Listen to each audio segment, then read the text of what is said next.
On essaye. Et la balle. Et on la rattrape.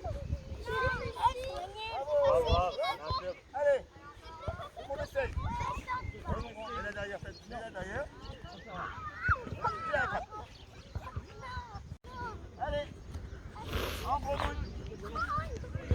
Allez, en grenouille. Ah, c'est facile, hein. C'est pour ça qu'il faut regarder le ballon. On regarde son ballon. On regarde son ballon. Allez, on regarde son ballon. Dispensé. Pas les grenouilles. C'est pas le crapaud. Allez, c'est bon, fais pas de blanc. Blanc, allez, blanc. Ok, dès qu'on dit blanc, il faut qu'on avoir les blancs. C'est le jeu des 4 couleurs. Et ce qui est intéressant, c'est qu'au milieu, ils rassemblent les joueurs et puis ils leur font faire un petit peu de coordination et de technique. Très très bien animé par Marc. Ah, c'est le kangourou ça ou quoi? Les mouvements des animaux avec en même temps travail de ballon. On aplatit la balle. En lien avec la règle. Ah, bleu en saute mouton.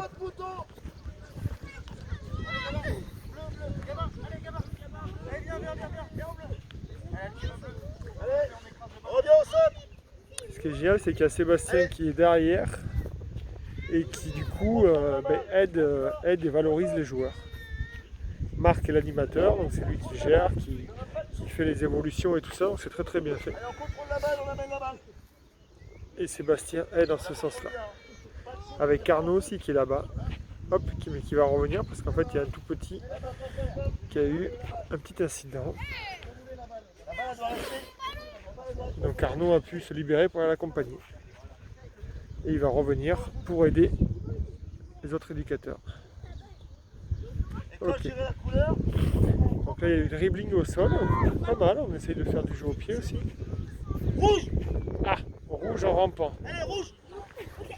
Ça c'est les commandos ça. Allez, rouge. Et Arnaud et Seb derrière qui stimulent les joueurs. Allez, pas le droit de passer la balle à quelqu'un devant vous. La balle, dès que vous avez la balle, hop, vous la donnez. Vous ne la gardez pas, d'accord? Alors, vous pouvez chercher la balle. Vous pouvez chercher la balle à votre copain, mais derrière. Allez, Jacques, on commence. Allez, on marche. Doucement, on court pas, on marche. Hop, vous dois aller tout de suite. Derrière. Allez, passe la balle. On change. Allez. Proposez-vous. Derrière la balle, derrière. Allez, Alors là, passe la balle tout de suite. on finit l'échauffement je pense. Derrière. Donc la consigne c'est de travailler, donc l'objectif c'est de travailler la passe, mais avec la règle de faire la passe en arrière. Donc là il y a un ballon pour 2, 4, 6, 8, 10, 12, 14, 16, 17,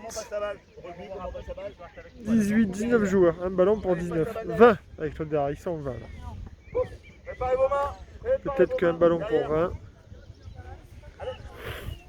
Je sais pas. Ouais, voilà. Combien de fois ils vont toucher le ballon? Est-ce que c'est pas les plus grands qui touchent le ballon? Il y en a qui sortent un peu du jeu. Il y a des joueurs qui ne sont pas forcément concernés. Préparez vos mains. Voilà, derrière. En même temps, on dit de faire la passe derrière, mais il n'y a pas de sens de jeu. Déplacez-vous. Donc s'il n'y a pas de sens de jeu, il n'y a pas de devant et de derrière. Voilà, Zach. Martin, derrière, j'ai dit Martin. Derrière.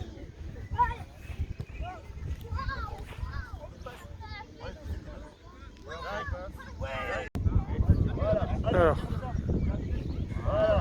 jeu de passe en rond, un joueur au milieu. Le bon mouvement. Voilà, on prépare ses mains. Consigne, je suis au milieu Allez. et je fais la passe. Ouais, très bien. Okay. Oups, attention. Donc là, il y a un ballon pour 2, 4, 6, 7 joueurs. Un ballon pour 7 joueurs. Vu qu'on travaille le fait d'attraper, passer, je pense, en cours. Là, ce qui est intéressant de noter, ça va être combien de fois le joueur fait la passe, et enfin combien de fois le joueur reçoit la balle et passe la balle. sur le laps de temps qu'il a à faire son atelier. Et est-ce qu'il n'y aura pas moyen d'optimiser ce nombre de fois pour progresser? Allez. Voilà, c'est bien. Ok. Allez, prépare tes mains, prépare Après, vos est-ce qu'il y a un jeu? Préparez vos mains. Est-ce que les joueurs sourient? Est-ce que les joueurs courent? Est-ce que les joueurs prennent du plaisir? Je vous laisse regarder sur les visages Pas trop. et voir comment ça se passe. Faut pas qu'il monte le ballon.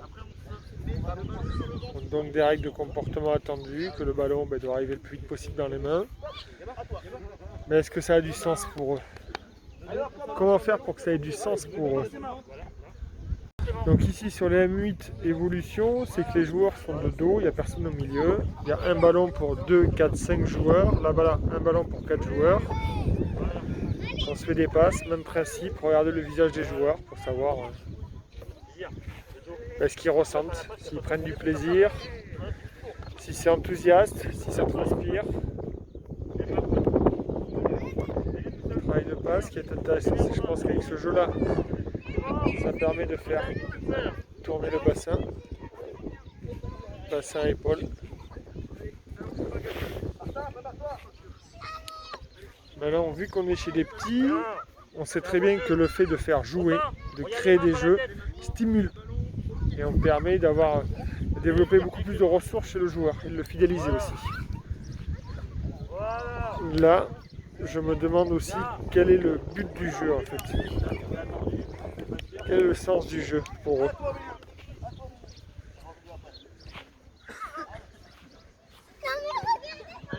Donc là en fait ce qui les fait rire, vous avez vu, c'est d'envoyer le ballon loin. Et que l'autre ne le rattrape pas en fait. Donc là, si je traduis bien, on est sur un atelier très technique. Situation donc fermée, avec de la répétition, avec des comportements attendus. Une jambe arrière qui pousse, l'autre jambe un peu en avant. Le ballon côté où la jambe est en arrière pour faire une passe. Là, juste sur la situation, je crois que ça fait 4 minutes. 4 minutes qu'on doit être sur la situation. C'est une situation assez fermée. Du coup, je me demande s'ils arrivent à comprendre pourquoi on leur demande de faire un tel geste. Et à quel moment on va les mettre en situation de jeu.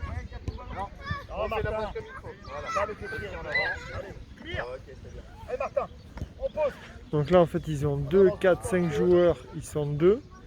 Et Arnaud il a tout le reste. Donc vu qu'ils sont 20, ils sont 15. Donc là je sais pas, il y a un groupe de... Arnaud il a 15 joueurs. Et eux ils sont 2, il y en a 5. Il y a un parcours qui est très bien représenté, on voit bien. Et en fait il va y avoir je pense 3 groupes, parce que j'arrive à voir 3 parcours. Maintenant la question qu'on peut se poser, c'est qu'il y a 20 joueurs de différents âges. Donc ça va je pense de 4 ans à 7 ans. Donc 20 sur 3 groupes,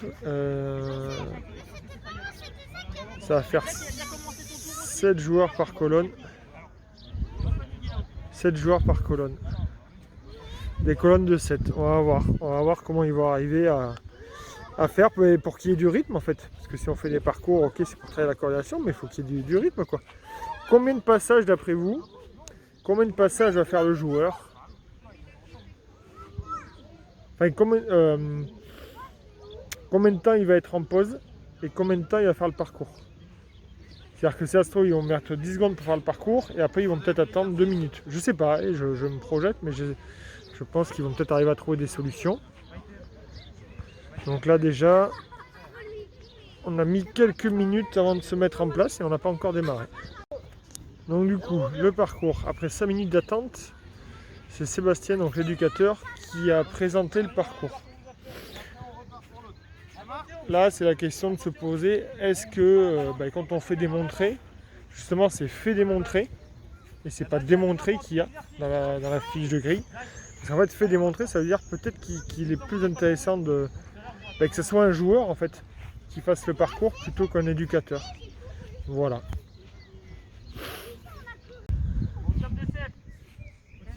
Donc du coup, est-ce que c'est une course? Ils vont partir tous en même temps au coup de sifflet. Ok, des appuis. Ok, on passe en dessous. C'est intéressant. On passe par-dessus, en dessous. Donc les autres sont en attente. Donc le parcours, ça a duré combien? On va le voir avec un autre. Ok, ça démarre en suivant. Il est parti à 21. On passe en dessous. Par-dessus. En dessous. Je vous dirai après le nombre de fois qu'ils sont passés. Ah, il a mis 20 secondes. 20 secondes pour faire le parcours.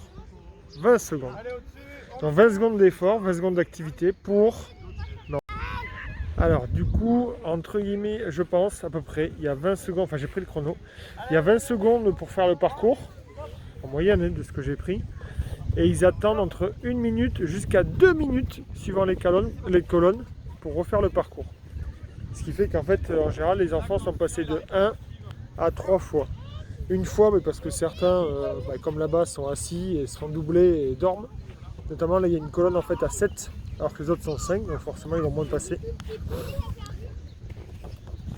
Notamment, il y a des petits aussi où ça prend très très long à faire le parcours. Ouais, super, Zach. Allez, on passe à l'autre.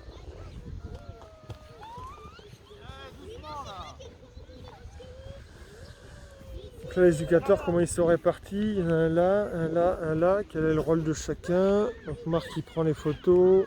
Sébastien s'est mis là-bas sur le parcours du fond. Et Arnaud, qu'est-ce qu'il fait? Il régule là sur les colonnes de départ.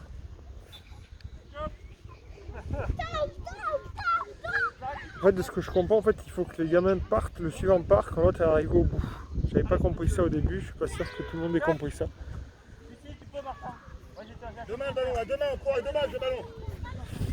Après je me pose la question en fait pour les joueurs, là, quel est le sens, enfin, qu'est-ce qui fait en fait qu'ils doivent aller vite ou pas vite en fait? Parce que là ils doivent aller le plus vite possible, mais contre qui? Contre quoi? Contre un chrono? Contre un adversaire? Là, on a un joueur là-bas qui est un peu là-bas. La maman essaie de le remotiver pour qu'il rejoue. On va peut-être essayer d'aller voir qu'est-ce qui se passe. Alors du coup, là ils sont partis, on est parti sur un épervier. Ok, donc on fait un épervier. Là-bas il y avait installé des poteaux de rugby au fait. Donc, du coup Marc est en train de ranger les poteaux de rugby. Donc Sébastien se retrouve avec les... Parce qu'on est toujours 20. 2, 4, 6, 8, 10, 12, 14, 16. 16 joueurs. Nous avons là. Ok, il y a un petit qui est resté là-bas. Il y en a un autre là-bas qui est dans les tribunes, mais je pense qu'il doit y avoir les parents. Donc là, épervier, ok. Donc le ballon, déjà ce qui est intéressant, c'est qu'il y a un ballon dans les mains. Il faut toucher le joueur sur une main.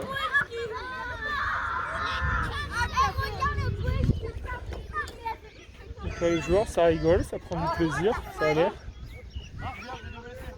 Là ici il y a 2 blessés.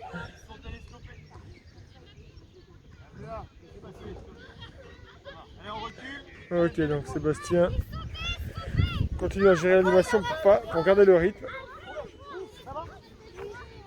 Ouais, il n'avait pas vu qu'il y avait quelqu'un. Roulage dessus, pim pam poum. Allez, c'est parti, il sort parti. Donc bah, lui il court vite, lui il est plus grand. Voilà, les plus grands passent très facilement. Et il y a des petits qui se retrouvent au milieu. On peut toujours se poser la question voilà, entre des enfants qui ont 4 ans et d'autres effectivement qui ont 7 ans. Hein. Déjà, moi je pense même qu'au sein même d'un même âge, déjà il peut y avoir des différences. Je pense. Donc là il y a Arnaud qui essaie d'installer quelque chose, je sais pas quoi. On va voir. En tout cas Sébastien il est tout seul.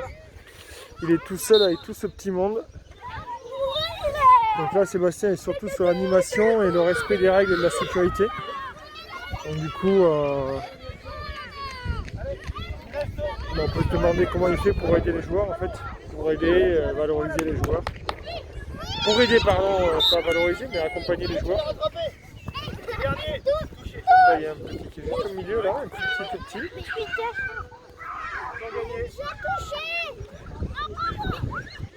Ok. Du coup, bilan de séance. Ah, bah Arnaud prend les M8 du coup. Ils vont partir là-bas. Bilan. Marc n'a pas participé au bilan de la séance. Donc bilan, c'est bien amusé. Après, on ne sait pas s'il y a des entraînements plus tard. Certainement. En tout cas, ça n'a pas été dit là. Pourquoi vous êtes amusé? Qu'est-ce que vous avez retenu?